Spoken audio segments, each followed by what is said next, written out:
This is a continuation of our A lesson about subtraction with borrowing. This is B, which is the last few problems. And so these two tapes have the combined, give you the whole lesson on subtraction with borrowing. Now, on the first tape, we covered a few general rules. Number one, you never go up a math problem. It may seem logical. You say, well, I don't know how to take 8 and 7. It is impossible without getting into negative numbers, which we do not cover in 4th grade. So it just seems logical. A lot of kids, well, hey, I can go 8 times 7, and that's 1. And I just submit to you, sometimes things seem logical, but they're wrong.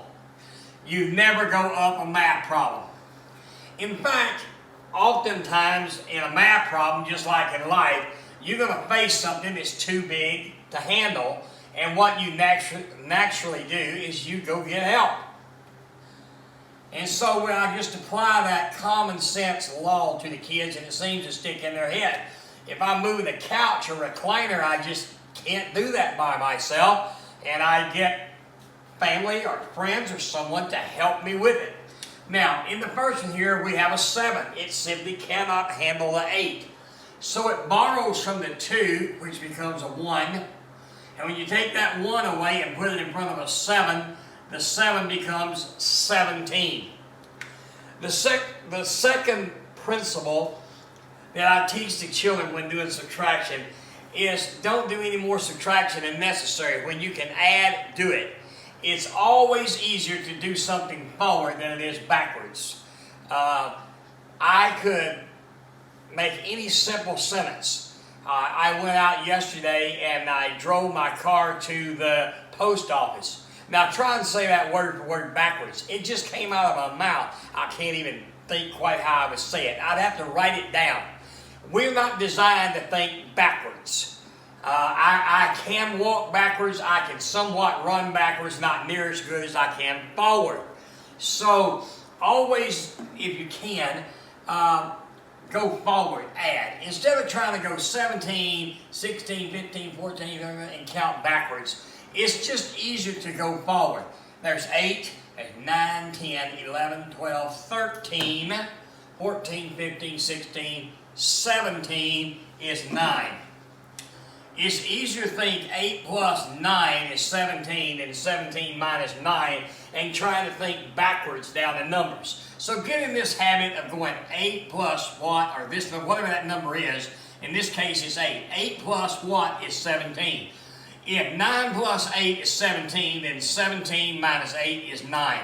Now here we have the 1. It simply cannot handle a 6. And like anything in life, if you can't handle something, you go get help.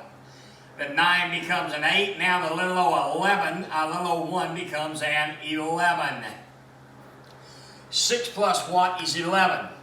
7, 8, 9, 10, 11. It's 5. There is nothing under the 8, so you just drop it down. The 5 cannot handle the 6, so it borrows from the 3. The 3 becomes a 2, and the 5 becomes a 15. 6 plus what is 15? 7, 8, 9, 10, 11, 12, 13, 14, 15. And that is 9. If 9 plus 6 is 15, then 15 minus 6 is 9. The 2 cannot handle the 3 and asks for help. The 2 becomes a 1, and the little old 2 over here now becomes a big old 12. 3 plus what equals 12? 4, 5, 6, 7, 8, 9, 10, 11, 12, and the answer is 9. If you have 1 and you took that 1 away, you have nothing. If you don't want to write to 0, that's fine. It doesn't change the answer, but it does keep the numbers lined up a little better. So in essence, if you had $235 and you spent $136, you've got $99 left over. Now there's the third principle that I want you to always remember in math. First one is never go up a math problem. Secondly, is the number on the top. It's only logical in life. When something's too small to handle a bigger thing, it goes and gets help. That's what you're doing in subtraction. The 5 can't handle a 7, it goes over here and it asks for help. And the 5 becomes a 15. And the third principle is count things forward instead of trying to subtract it and move backwards down the numbers. It's easier to count forward, okay? So those 3 things will make subtraction. Those 3 things can take you from a D, F student to a consistently A and B student, okay? 7 plus what is 15? 8, 9, 10, 11, 12, 13, 14, 15. The answer is 8. The 1 cannot handle the 4. It goes over and gets some help. Now that becomes an 11. The little 1 becomes an 11. The 3 becomes a 2. And this leads to the next thing, important. Mark it out and rewrite what is the correct answer. This 3 is no longer a 3. It has become a what? A 2.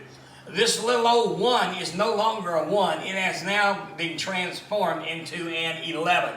If you don't get into the consistent habit of writing this down, mark through it, change it to a 1, mark through it, change it to an 8, and make the 8 an 11.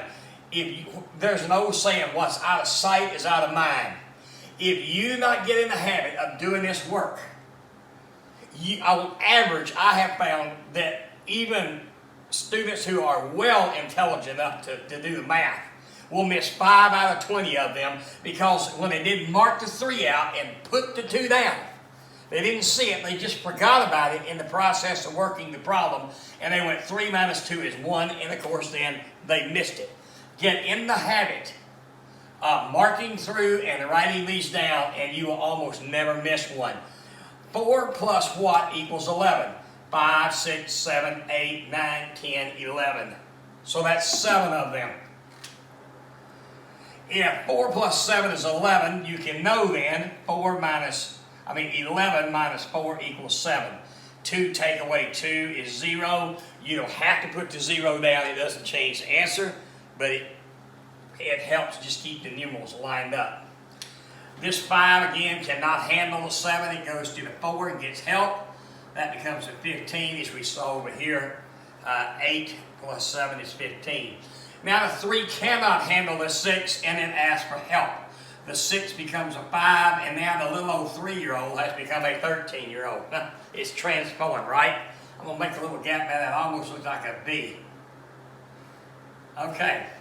Instead of trying to count backwards, 13 taking away 6 of them, count forward because it's just so much easier to go forward than backwards. 6 plus what is 13? 7, 8, 9, 10, 11, 12, 13. How many fingers? 7. And no, I don't mind if 4th graders count blocks, count on their fingers, use tally marks to do their counting, dots. At their age, especially coming right out of 3rd grade, they simply cannot think abstract. Think abstractly. They need something physical, and don't try and shame them counting on their fingers. If a kid's counting on their fingers or they're using blocks or tally marks, they're turning A's and B's. I mean, what's the complaint about? I just want the test grade high, and I want the standardized test high. And if I understand that mentally they simply are not at an age that they can think in the abstract. Now this 6 was turned into a 5. I took the time to mark out the 6 and write the 5. 5 take away 2 is 3. So there it is, 378. At the bottom, the 4 cannot handle the 8. It borrows from the 7. The 7 becomes a 6.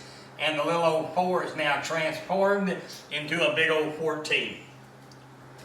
Now, 5 plus what is 14? 6, 7, 8, 9, 10, 11, 12, 13, 14. There it is, 9. So I put my 9 down right here. Notice one other thing. This is true subtraction, multiplication, division, addition. It doesn't matter.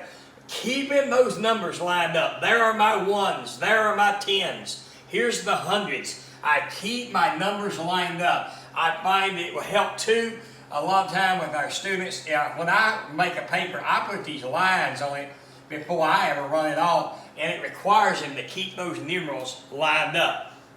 Now the 6 can't handle that 8, so it goes and gets some help. The 8 becomes a 7, and the little old 6 is now 16. 8 plus what is 16? 9, 10, 11, 12, 13, 14, 15, 16 is 8.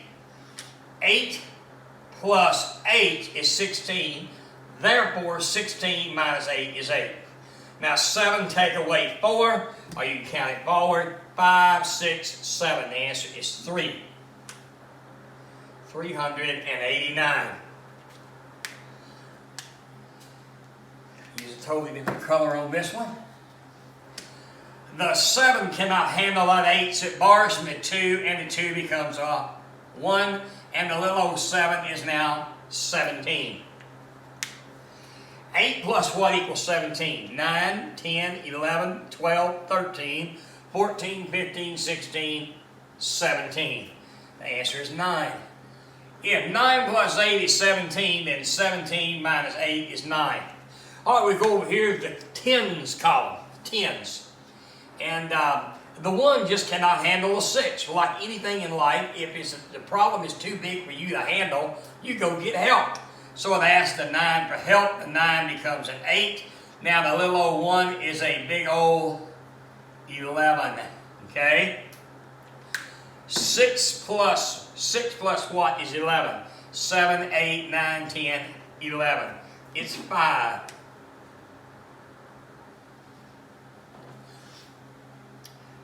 Eight minus 5, or count it forward. 5 plus what is 8? 6, 7, 8. 6, 7, 8.